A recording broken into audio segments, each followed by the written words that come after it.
Assalamualaikum warahmatullahi wabarakatuh. Alhamdulillahi rabbil alamin. Wa bihi nasta'inuhu ala umuri dunya waddin. Asyhadu an la ilaha illallah wahdahu la syarika lah. Wa asyhadu anna Muhammadan abduhu wa rasuluhu. Allahumma salli wa sallim wa barik ala Muhammad wa ala alihi wa ala ashabihi ajma'in. Amma ba'd. Qala Allah Ta'ala fil kitabihil karim.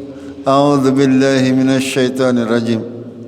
Ya ayyuhalladzina amanu taqullaha wa qulu qawlan shadidan yuslih lakum a'malakum wa yaghfir lakum dhunubakum wa man yuti'illaha wa rasulahu faqad faza fawzan 'aziman.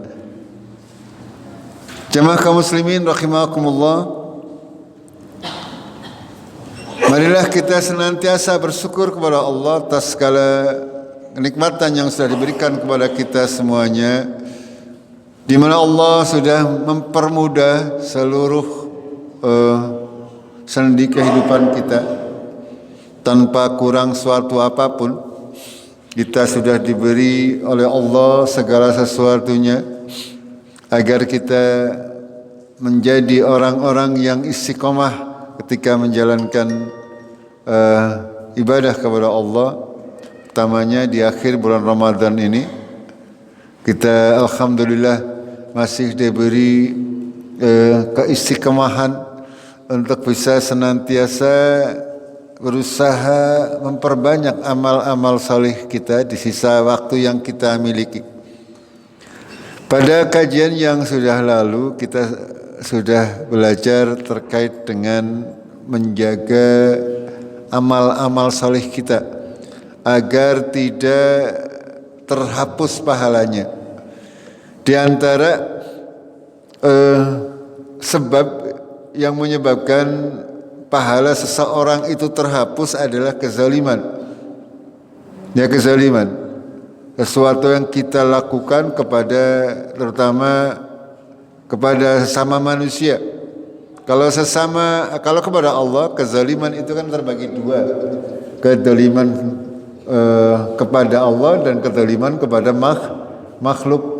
Ya, kalau kezaliman kepada Allah itu langsung menggugurkan pahala-pahala kita. Ya, kalau kita melakukan kezaliman kepada Allah, ya, kedoliman kepada Allah yang terbesar adalah kesyirikan. Ya, kalau kesyirikan nanti akan membuat amalan-amalan kita semuanya menjadi sia-sia. Begitu juga kezaliman yang lain yang kepada Allah itu cenderung kepada permasalahan akidah. Ya, kalau kita berlaku zalim kepada Allah, itu akan membuat amal-amal kita sia-sia. Akan tetapi yang kita bahas adalah terkait kezaliman sesama manusia. Tadi pagi saya sudah sedikit menyinggungnya, ya, kayak yang mengikuti kajian pagi. Bahwasanya kezaliman kepada sesama manusia itu terbagi menjadi tiga menurut sabda Rasulullah, yaitu darah, harta, dan kehormatan. Ada tiga unsur kita bisa melakukan kezaliman kepada sesama manusia. Ya, kezaliman itu berarti intinya adalah menempatkan sesuatu bukan pada tempatnya yang benar. Ya, itu.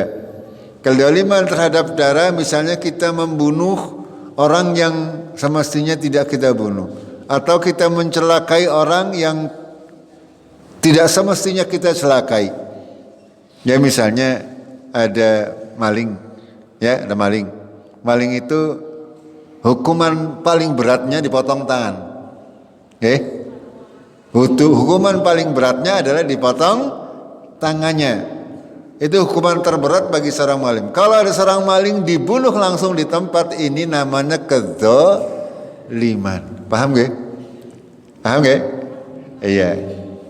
Itu. Tapi kalau tidak sengaja dan sebagainya, misalnya karena situasi, ini ada yang namanya denda. Ya, ada denda. Dalam syariat agama Allah seperti itu. Intinya kita tidak membahas panjang lebar, hanya membahas yang namanya kedzaliman itu seperti itu. Keluar dari rel yang seharusnya. Itu. Seorang misalkan terkait harta benda misalnya seperti ini.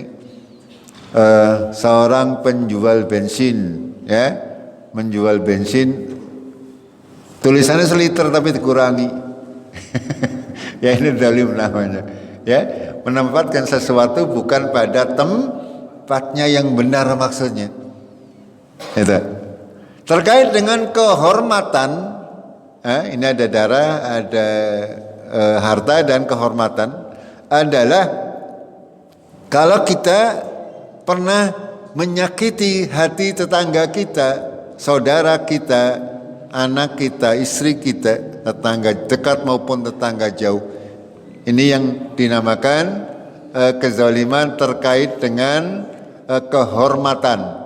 Ya, kita pernah memfitnah, kita pernah menuduh, kita pernah marah dan sebagainya. Itu. Ya, itu terkait kezaliman. Ini sebelum kita ke topiknya, keutamaan serang maaf. Ini saya bahas pembukaan dulu. Ya. Misalnya kita pernah menyakiti teman-teman kita, besok di yaumul qiyamah kita akan menjadi orang yang bangkrut. Ya, kita datang menghadap Allah dengan membawa pahala salat, pahala puasa, pahala zakat, pahala ngaji seperti ini. Ya, misalnya, ya, panjenengan mudah-mudahan mendapatkan pahala itu yang besar, yang banyak. Akan tetapi nanti di hadapan Allah, menghadap kepada Allah juga dengan membawa dosa-dosa kezaliman. Pernah memfitnah ini, pernah menuduh anu, pernah curang, ya, pernah mencampur barang dagangan, pernah menipu segala sesuatu. Apa yang terjadi? Pahala sholatnya diberikan kepada si fulan yang pernah panjenengan tipu. Paham gak? Besok di yaumul qiyamah. Kalau sudah habis ternyata panjenengan kezalimannya masih banyak. Apa yang terjadi? Dosa orang yang kita zalimi itu akan dikaprokkan kepada kita, akan dibebankan kepada kita. Itu namanya kezaliman, membuat pahala kita menjadi bangkrut. Ya, makanya hati-hati, ya, tidak boleh kita berlaku zalim. Pada Allah nomor satu tidak boleh. Yang berikutnya adalah kepada manusia, terkait darah, terkait kehormatan, terkait harta. Jangan sekali-kali kita melakukan kezaliman, segala bentuk kecurangan, segala bentuk fitnah, marah-marah yang tidak jelas. Dan bagaimana cara kita bertaubat kepada kezaliman yang kita lakukan kepada saudara-saudara kita terkait kehormatannya. Misalnya kita pernah menuduh, misalnya kita pernah marah atau pernah memukul dan sebagainya, ya. Kalau terkait dengan hutang piutang, itu kezalimannya caranya harus disauri terlebih dahulu. Ya, orang cukup dengan minta maaf. Kalau hutang, ya, kalau hutang harus disauri dulu. Tapi kalau permasalahan kehormatan, ya, itu adalah taubatnya adalah harus dengan meminta maaf, meminta kehalalan kepada orang yang pernah kita sakiti hatinya, atau yang pernah kita tuduh hatinya, atau yang pernah kita hina orang tersebut. Ini karena nanti akan sampai di akhirat. Kalau kita tidak menghalalkan hari ini, besok akan sampai di akhirat. Eman, pahala kita puasa sebulan penuh bisa saja hilang karena kita banyak melakukan, misalnya menyakiti orang-orang di sekeliling kita. Itu. Ini cara taubatnya yaitu dengan meminta maaf. Juga kemarin, tadi pagi saya sampaikan, bagaimana kalau meminta maaf kok tidak diberi maaf, ya? Ya tidak mengapa, tugas kita meminta maaf, ya, nanti akan ada ancaman-ancaman dari syariat ini bagi orang-orang sing tidak mau memberi maaf. Itu makanya saya akan sampaikan di sini pada sore hari ini keutamaan seorang pemberi maaf. Karena Allah Tabaraka wa Ta'ala adalah Maha Pemaaf. Jemaah rahimakumullah, banyak sekali dalam Al-Quran ayat-ayat yang memerintahkan kita untuk menjadi seorang yang pemaaf. Contoh dalam Al-Quran Al-Firman, qala Allah Ta'ala khudil afwa wa'mur bil ma'ruf wa'mur bil 'urf wa'arid 'anil jahilin. Ya, apa maknanya? Jadilah kalian seorang pemaaf dan suruhlah orang mengerjakan yang ma'ruf dan berpalinglah daripada orang-orang yang bodoh. Surat Al-A'raf ayat 199. Allah memerintahkan kita untuk menjadi seorang yang pemaaf, memberikan ampunan kepada orang-orang yang menyalahi kita. Ya, janganlah kita menjadi orang yang pendendam. Ini hakikatnya seperti itu. Pada suatu ketika ada seorang dijelaskan ada seorang Arab Badui datang kepada Umar bin Khattab. Ya, Umar bin Khattab lalu mengatakan, "Wahai Amirul Mukminin, kamu orang yang tidak adil, kamu tidak melaksanakan hukum dengan benar." Umar sudah jengkel sebenarnya kepada orang Badui ini. Ini orang apa, ngerti apa ngomong seperti itu. Di dalam hatinya sudah jengkel. Ya, lalu orang Arab Badui ini tahu kelemahan Umar, lalu dibacakan surat ini. Ya, khudil afa wa'mur bil ma'ruf bil 'urf wa'arid 'anil jahilin. Seketika itu juga Umar bin Khattab tidak jadi jengkel. Okay. Ini kehebatannya para sahabat radhiyallahu anhum. Mereka kita mendengar perintah-perintah Allah, mereka langsung laksanakan. Ini. Sementara kita kadang-kadang susah ya untuk memaafkan kesalahan orang lain.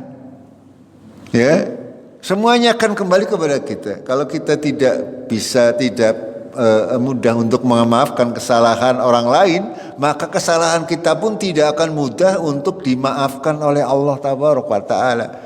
Itu hakikatnya seperti itu. Ya. Dalam ayat yang lain Allah berfirman, "Walau kunta faddan ghalidal qalbi la anfadhu min khawlik fa'fu anhum." Ya. Ini mencerminkan akhlak Rasulullah sallallahu alaihi wasallam. Kalau kamu bersikap keras lagi berhati kasar, maka orang-orang akan berlari dari sekitarmu. Ya, maka maafkanlah mereka. Ini juga menandakan bahwasanya karena sikap lemah lembut Rasulullah sallallahu alaihi wasallam sehingga para sahabat mereka benar-benar mencintai Allah dan Rasulnya dengan kecintaan yang benar. Salah satu hikmah di antara hikmah sifat yang lemah lembut dan pemaaf itu akan menimbulkan kecintaan kepada sesama Muslim. Ini ya harap kita usahakan mempraktekkan apa-apa yang kita sudah pahami maknanya. Jamaah rahimakumullah, para ulama memberikan pengertian arti maaf ana lapang dada ya. Kadang ana wong bisa memaafkan tapi atine si dongkol. Nggih napa nggih? Yang maafkan kok tapi nang batin ora pati ya. Yang paling mulia adalah orang yang sudah memaafkan dan berlapang dada. Artinya sudah blas itu. Tidak ada lagi sesuatu yang mengganjal, dan ini yang diperintah oleh Allah dan Rasulnya. Bahwasanya ya maaf atau memberi maaf adalah tidak menyakiti atau tidak memberi balasan kepada orang yang sudah menyakiti kita. Itu secara umum seperti itu. Mudahnya memaafkan itu adalah tidak memberi balasan kepada orang yang sudah berbuat buruk kepada kita. Ini namanya memaafkan. Ya.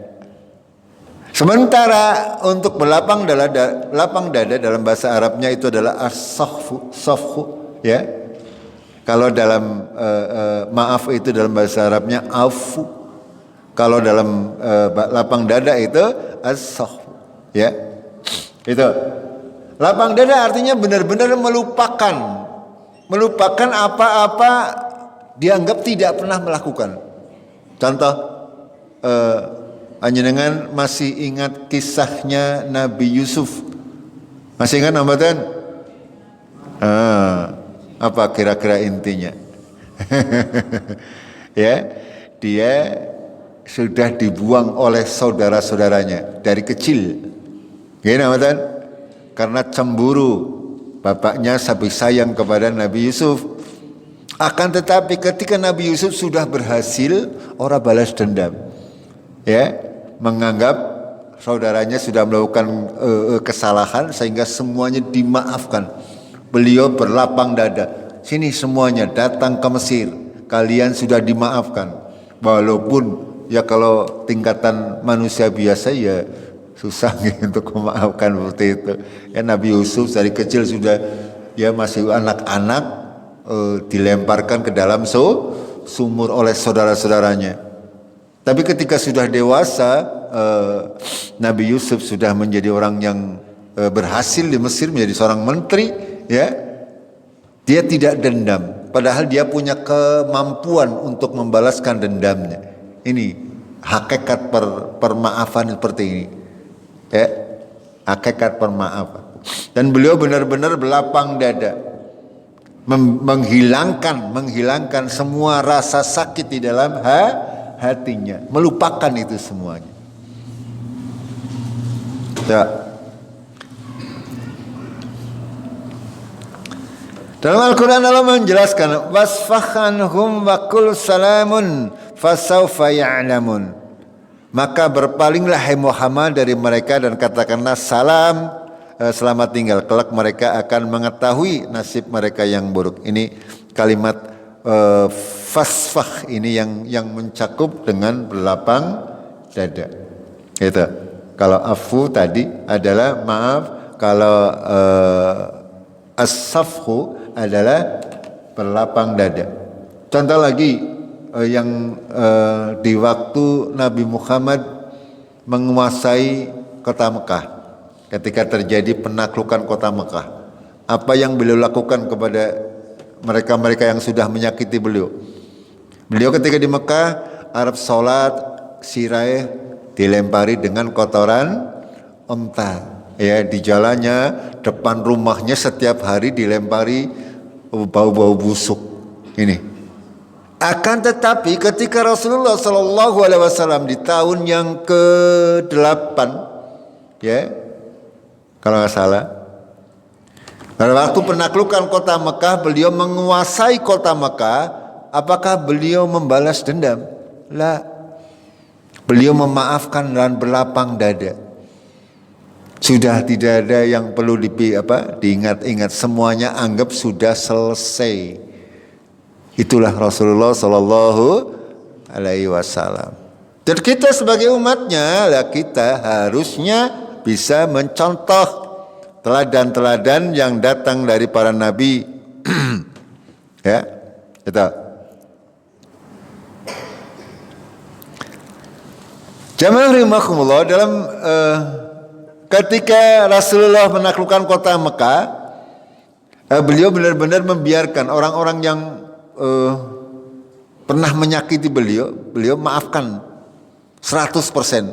Maka Allah menurunkan firman Allah tabaraka wa taala dalam Al-Qur'an, wa in aqabtum fa'aqibu bimisli ma uqibtum bihi wa la in sabartum lahuwa khairul lis-sabirin. Ini pelajaran yang berharga dari Allah tabaraka wa taala, ya. Jika ada orang yang memberikan balasan, jika kamu memberikan balasan, ada orang yang berbuat jahat kepada kita, lah kita memberikan balasan, maka kita boleh fangaqibu bimisli ma uqibtum. Itu boleh kita membalas sesuai dengan kadar kejahatan yang kita terima. Dijotos sepisan, ya nyaur jotos sepisan gitu maksudnya ya. Diciwit ya nyaur ciwit, aja nyaur ketak. Itu maksudnya seperti itu. Ya, itu boleh. Kisas itu dalam syariat agama Allah boleh. Kita membunuh nyawa satu, kita boleh membunuh nyawa. Itu. Akan tapi kita ada yang namanya diat. Itu boleh. Intinya kalau kita memberikan balasan tidak boleh lebih dari yang kita terima. Kalau lebih berarti kita melakukan kedzaliman. Itu. Ya, makanya dalam Al-Qur'an banyak disebutkan. Contoh Allah berfirman, "Waqatilu fisabilillahi wa la ta'tadu innallaha la yuhibbul mu'tadin." Perangilah di jalan Allah orang-orang yang memerangi kamu, tetapi kamu jangan melampaui batas. Ya, dalam peperangan juga diatur sedemikian rupa. Artinya melampaui batas itu bagaimana? Ya dalam peperangan itu tidak boleh membunuh orang perempuan, tidak boleh membunuh orang anak-anak, boleh membunuh orang yang tidak ikut berperang.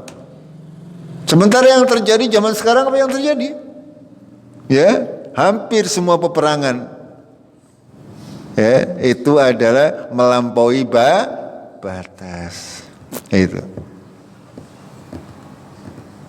Akan tetapi wala in sabartum lahuwa khairul lis-sabirin. Akan lebih kalau kamu sabar artinya memberi maaf dan berlapang dada itu lebih baik bagi orang-orang yang sabar. Itu. Artinya dari sudut manapun juga itu adalah kita usahakan kita boleh kita membalas sesuai dengan apa yang kita terima boleh. Akan tetapi lebih utama adalah dengan bersabar. Intinya seperti itu. Ya maka Rasulullah mengatakan Faqala Rasulullah sallallahu alaihi wasallam nasbiru wala nu'aqib. Maka Rasulullah memilih bersabar dengan tidak memberi balasan kejelekan. Ya, itu maksudnya ketika terjadi penaklukan kota Mekah, ya, Rasulullah memilih untuk tidak membalas kejahatan-kejahatan yang dilakukan oleh orang kafir zaman dahulu, akan tapi beliau lebih memilih untuk bersabar. Nih, kita lanjutkan. Juga dalam ayat yang lain, ya ini tadi pernah kita bahas ya ayat ini.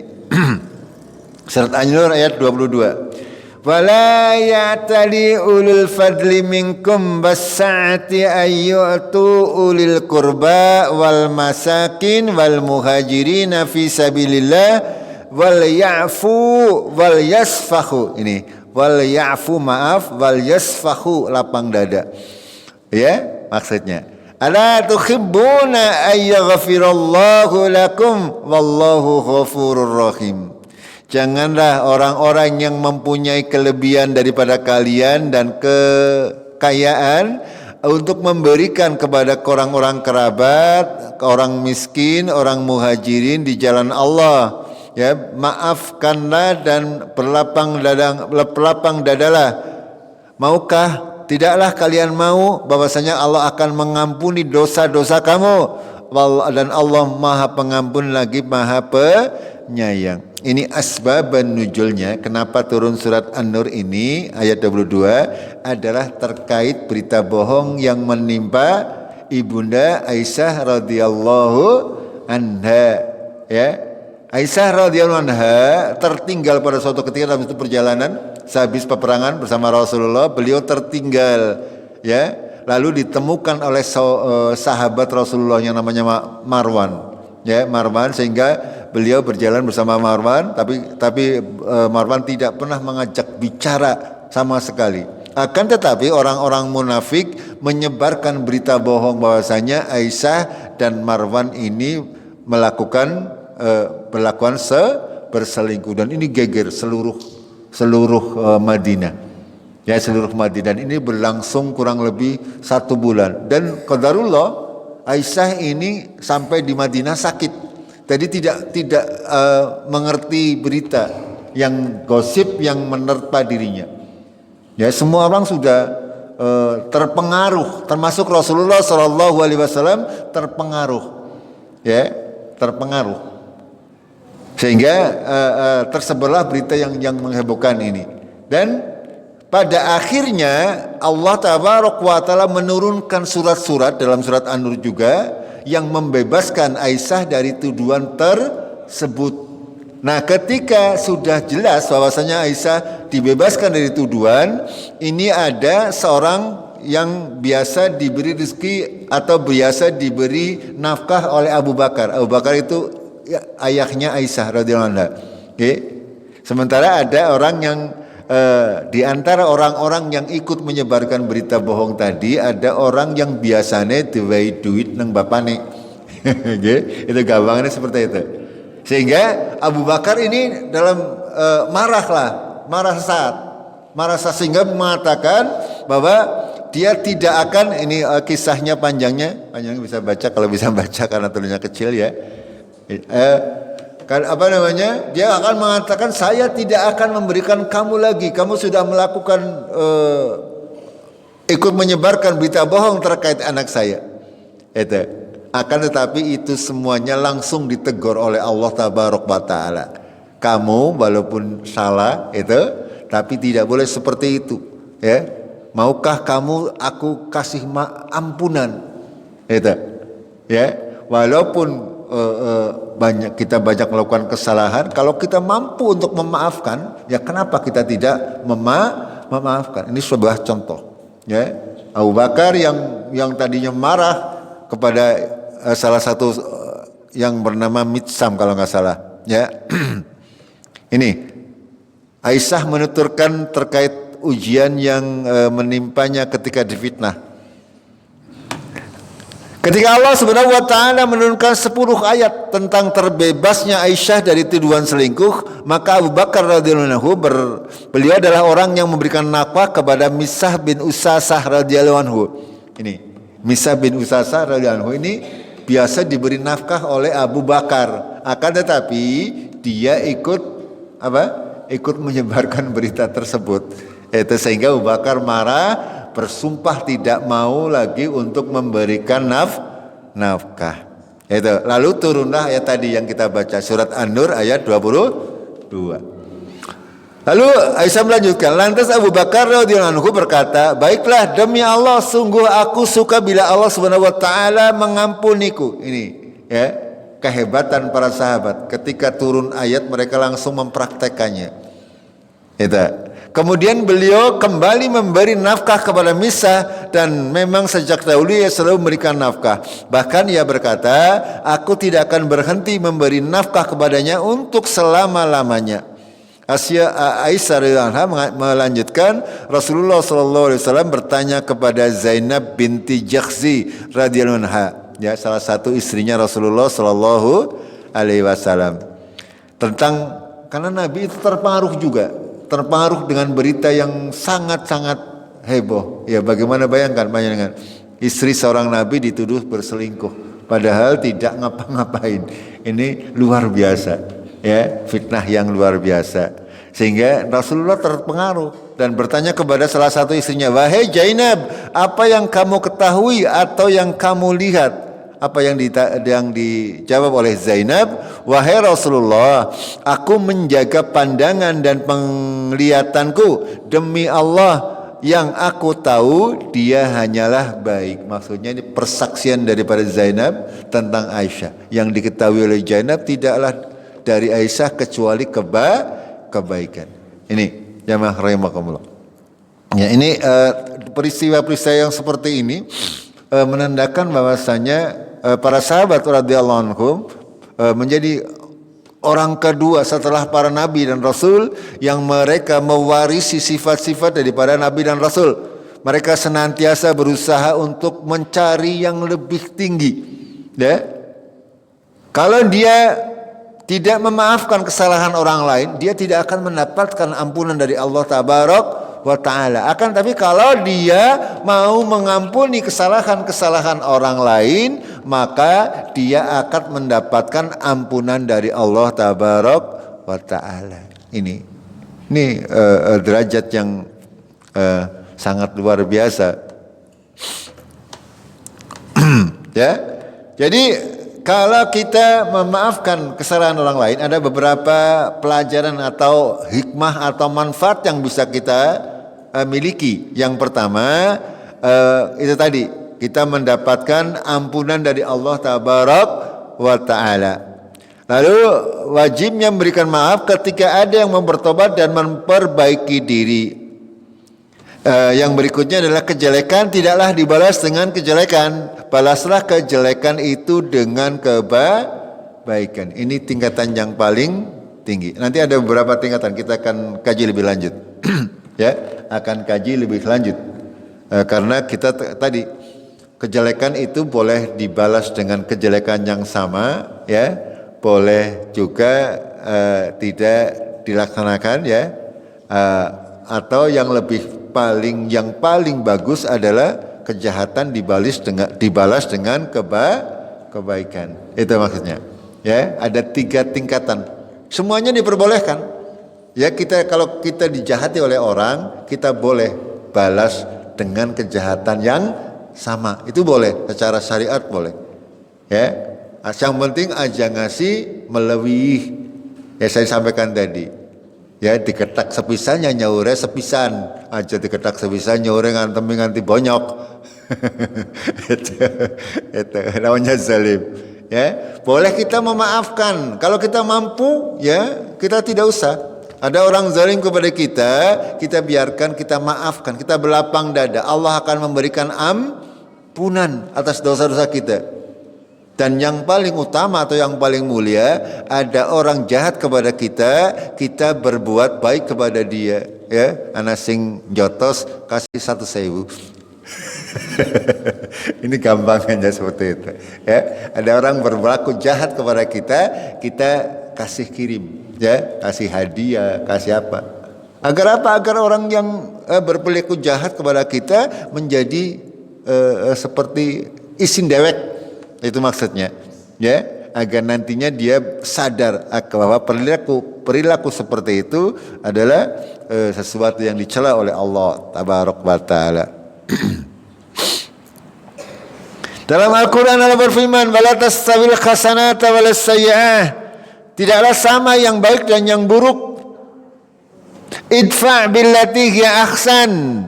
Ya, tolaklah dengan cara yang lebih baik. Fa idzal ladzi bainaka wa bainahu adawatun ka'annahu waliyyun hamin. Ya, kalau kita tadi ya membalas dengan cara yang lebih baik, artinya tidak ketika kita punya kemampuan untuk membalas, kita tidak membalasnya, akan tapi justru berbuat baik.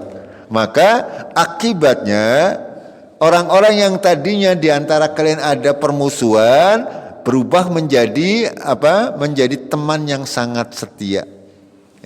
Ini manfaatnya. Nah, kalau ada orang yang memusuhi kita, jangan kita musuhi, akan tetapi justru kita perlakukan dengan baik. Ini perintah Allah tabaraka wa taala. Akan tetapi ini teori nggih. Prakteknya ya ya prakteknya ya, ya minimal sampai tingkatan yang kedua. Ya, minimal tingkatan kita memaafkan. Itu.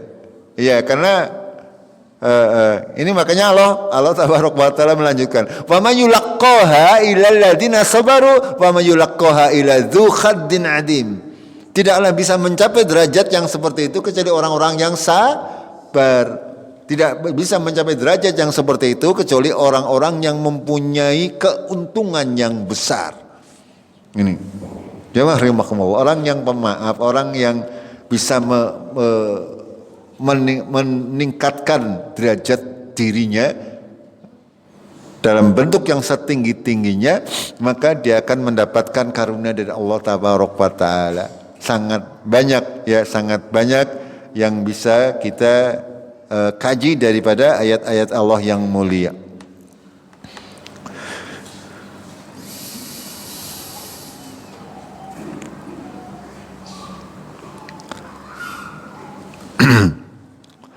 Jamaah rahimakumullah, bahwasanya Allah tabaraka wa taala mengatur segala sesuatu sedemikian rupa.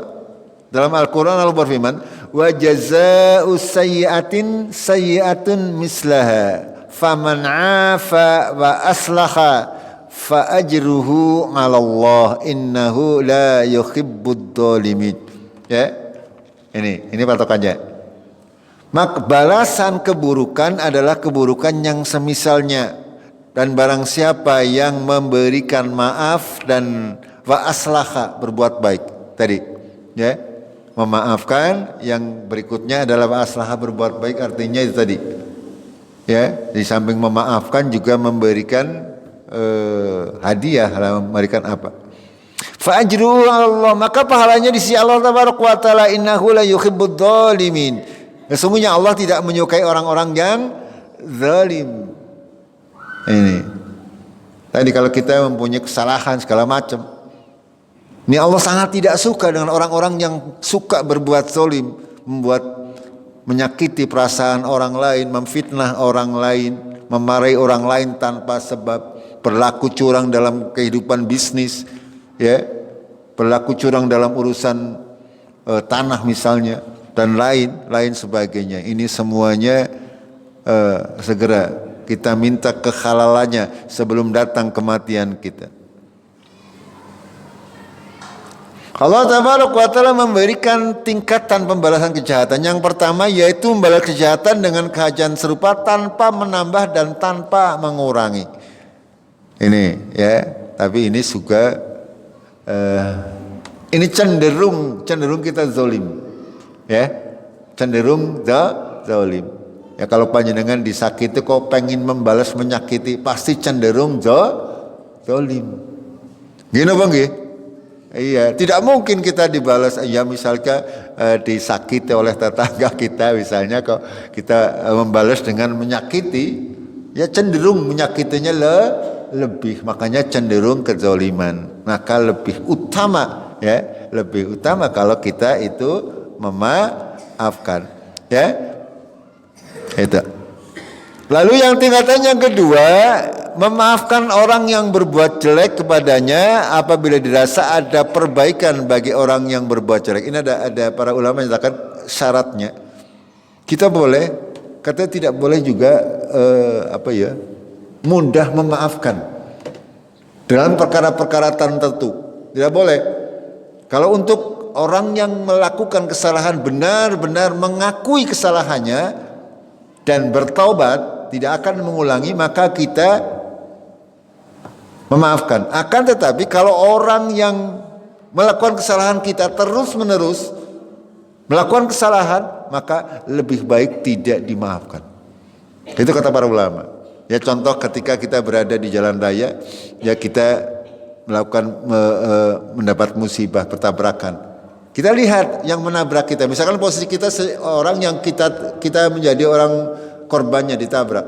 Kalau yang menabrak itu adalah orang yang bertanggung jawab, ya, dia juga tidak sengaja dan sebagainya, itu maka itu lebih baik dia dimaafkan. Akan tetapi kalau yang nabrak kita orangnya sudah ugal-ugalan, ya, cara berkendaraannya ngawur dan sebagainya, itu lebih baik tidak dimaafkan. Kenapa? Untuk memberikan pelajaran. Ini seperti itu. Tapi hakikatnya seperti itu. Kita boleh membalas, ya, akan tapi lebih baik dimaafkan. Akan tetapi tidak semuanya boleh dimaafkan. Kalau hal-hal yang khusus tadi, kita lebih baik tidak memaafkan. Tingkatan yang ketiga adalah dengan yaitu dengan berbuat zalim pada orang lain, juga membalas tadi pada orang yang berbuat jahat dengan pembalasan yang melebihi kejahatannya. Ini yang tidak boleh dilakukan oleh kita semuanya. Jamaah rahimakumullah, itulah diantara beberapa faedah, ya, agar kita bisa menjadi orang-orang yang mudah memaafkan. Di antara tanda-tanda orang bertakwa kepada Allah adalah dia memaafkan kesalahan manusia. Jamaah rahimakumullah, ini ada buku, siapa sing pengen? Hukum lagu, musik dan nasyid. Hukum meminta-minta kemarin ada, mulai dengan jenggot. Ada yang mau ini? Saya bagi aja. Cung, cepet. Ya. Mau buku apa ini? Buku ya ini. Pak Kwanto nyuruh apa? Buku apa ini? Nih. Terus ya Mas Tana nyuruh apa? Kopiah apa buku? Ya kopiah kopiahan. Ya karo kini isanya. Serangan lah. Ya, jamaah rahimakumullah, waktu sudah kurang 1 menit. Sedikit nanti ada info malam kita iktikaf bersama nggih, yang sehat ya, mulai ba'da isya sampai subuh, dan insyaallah kita akan salat malam mulai jam 2 sampai menjelang subuh. Itu di samping salat tarawih di yang sore hari kita tambahi dengan salat malam ya secara berjamaah yang seperti sudah kita laksanakan beberapa tahun. Mudah-mudahan kita semuanya diberi kekuatan untuk bisa mengisi 10 hari terakhir. Kita akhiri dengan kafaratul majlis. Subhanakallahumma bihamdik, asyhadu an la ilaha illa anta, astaghfiruka wa atubu ilaik. Assalamualaikum warahmatullahi wabarakatuh.